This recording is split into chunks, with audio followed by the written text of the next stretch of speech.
3 a.m. You're in a helium headspace. It's September 18th, 2025. The Informant, directed by Steven Soderbergh, premiered on this day in 2009. Starring Tony Hale, Patton Oswalt, Tom Smothers, and Matt Damon, who as Mark Whitaker asks, "What's the German word for corn?" The word for German I really like is Kugelschreiber. That's pen. All those syllables just for pen. Adjusted for inflation, it made $15.7 million on its opening weekend and went on to make $62.7 million. On this day, we mark the birth of James Gandolfini, the actor who proved that menace and mercy can share the same heartbeat. He didn't play Tony Soprano so much as audit the American soul, one therapy session, one kitchen table confession, one silent stare at a time. He carried contradictions like groceries, tenderness in those bare paw hands, a boy's worry in a giant frame, violence that terrified even him, even as it bowed to him. Gandolfini elevated television without preening about it. He made craft look like conscience.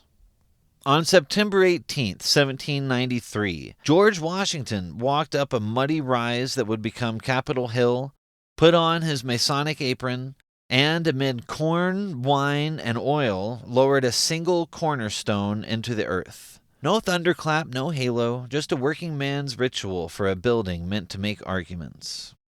The city around him was scaffolds and speculation. The plans had been fought over and would be again. The Capitol would burn in 1814, be rebuilt, sprout a new dome, and echo with the clatter of compromise and the stubborn rhythm of yay and nay.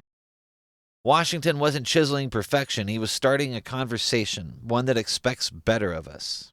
In that quiet moment with the trowel, he wasn't crowning a nation. He was giving its lawmakers a stage and its citizens a promise that hard work happens here. On September 18th, 1977, just 13 days after launch, the Voyager 1 spacecraft glanced over its shoulder and did something no machine had ever done. It captured Earth and the Moon in the same frame from about 7.25 million miles away. It wasn't yet a poster. Nobody had made a slogan. It was just two companion flecks sharing the dark, the way a pair of actors pause at the edge of a stage before the big second act. The Earth is a slim crescent, the Moon a dim understudy off to the side.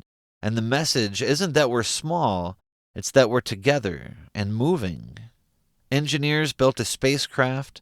What they delivered was perspective, proof that curiosity can leave the launch pad and, with a steady burn, turn back to show us who we are. Steven Pinker was born in 1954 on this day. He was a Canadian-American cognitive science who made his name arguing that language isn't taught so much as it is wired, an evolved instinct, and that the mind runs on many specialized parts rather than a single blank slate. A longtime Harvard professor and a willing brawler in public debates, he writes for general readers with figures and plain speech, pressing the case that human life has, on many measures, gotten markedly better over time.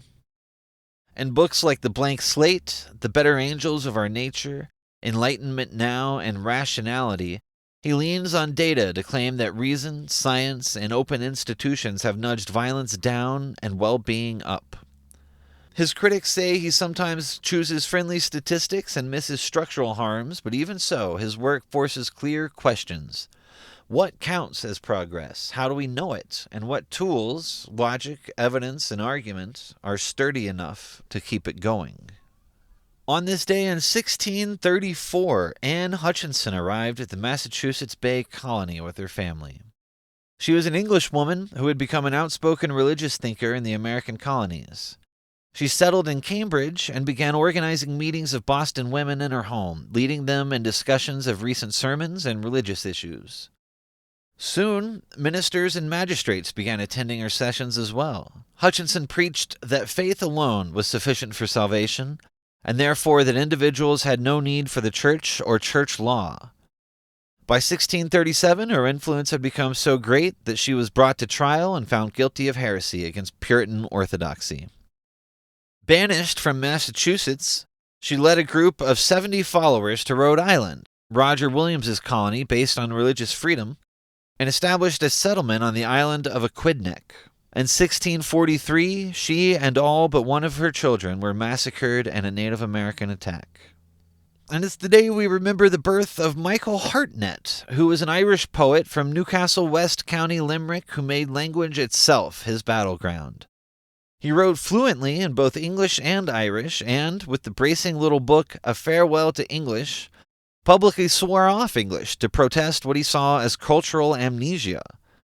A few years later, he returned to it without apology, determined to use whichever tongue best carried the truth. His work is plain-spoken and exacting, rural childhood, hardship, drink, love, and the slow erosion of old ways. Yet it's also learned, drawing strength from translations of classical Gaelic poets and from his own Irish language lyrics, later gathered in A Necklace of Wrens. And those are some of the things humans have managed to do over the years. Smile more. Keep in touch.